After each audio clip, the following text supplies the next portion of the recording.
Just as we got to the boogies, a bomb went off, and unfortunately Sean was killed. He lived for 18 hours and got 66 pints of blood poured on him, but unfortunately he died of his injuries.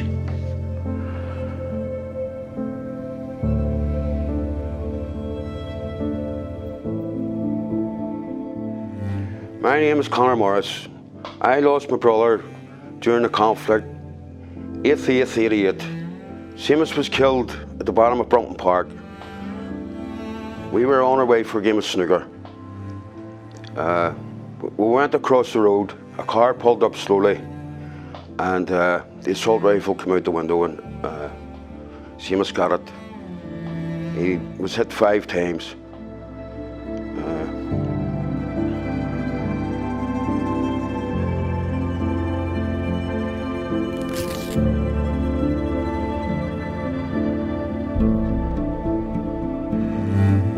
Out celebrating his 19th birthday with his mates, and on his way home he got shot. At the time we thought it was 2 shots, but later on as we got older I found out that it was 17 shots, 17 holes he had in him. The inquest for the 6 people lasted 1 day for 6 different killings. 6 people were murdered and the whole inquest lasted 1 day, which in this day and age is really hard to understand. So the British just won't admit that they've done this. Regrettably, if the report published recently in the North Belfast News is accurate, then it appears little has changed. According to a press release issued by the New Lodge 6 Committee on the 29th of October 2002, an Army press officer, when approached by the newspaper for a statement concerning today's citizens' inquiry, stated, and I quote, "There's no fucking way we work to your rules. You know the score, fuck off."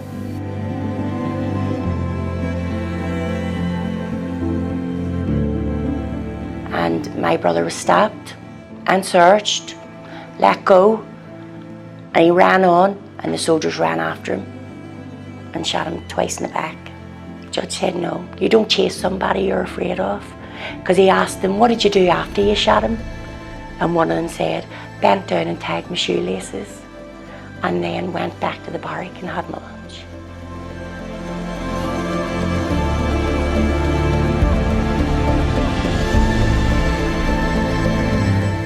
Francie was 17.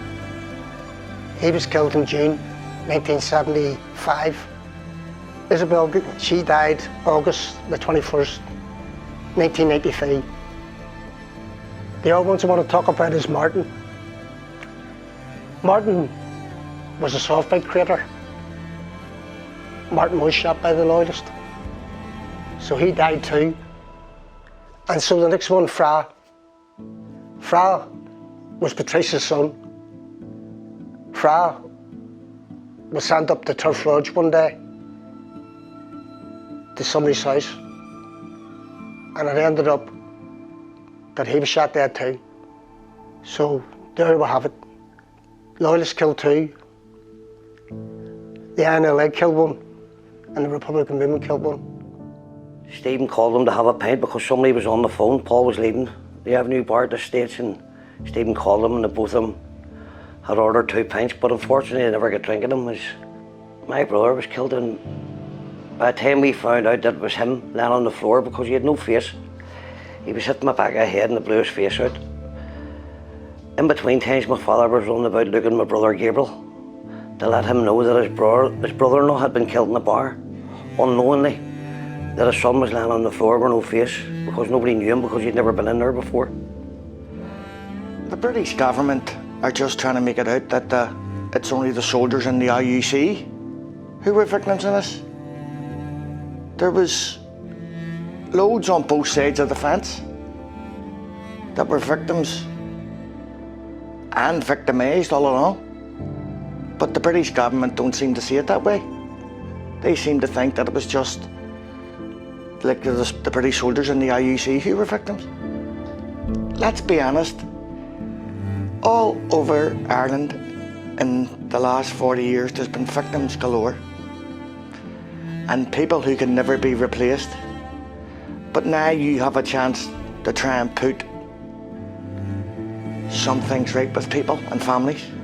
Why not try it? Me and my family support and call for equality for all the victims, regardless of where they come from.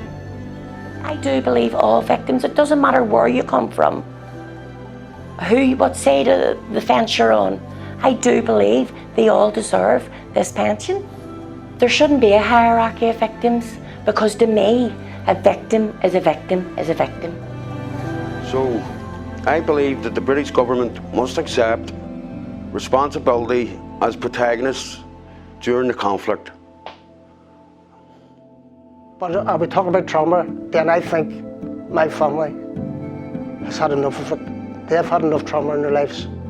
They still feel it today. Like I said, I'm one of 9 brothers and 4 sisters.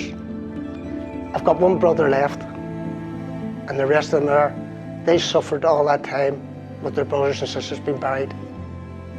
And I think if you're going to give people some sort of support, I think you should give it to everybody. It doesn't matter whether you're a Catholic or Protestant. There's no hierarchy of victims. I think everybody who's suffered, and there's been quite a few, everybody should be treated the same. And it doesn't matter if you belong to the Republican side of it, the loyalist side of it, or the British side of it. Everybody should be treated as a victim. He is a victim.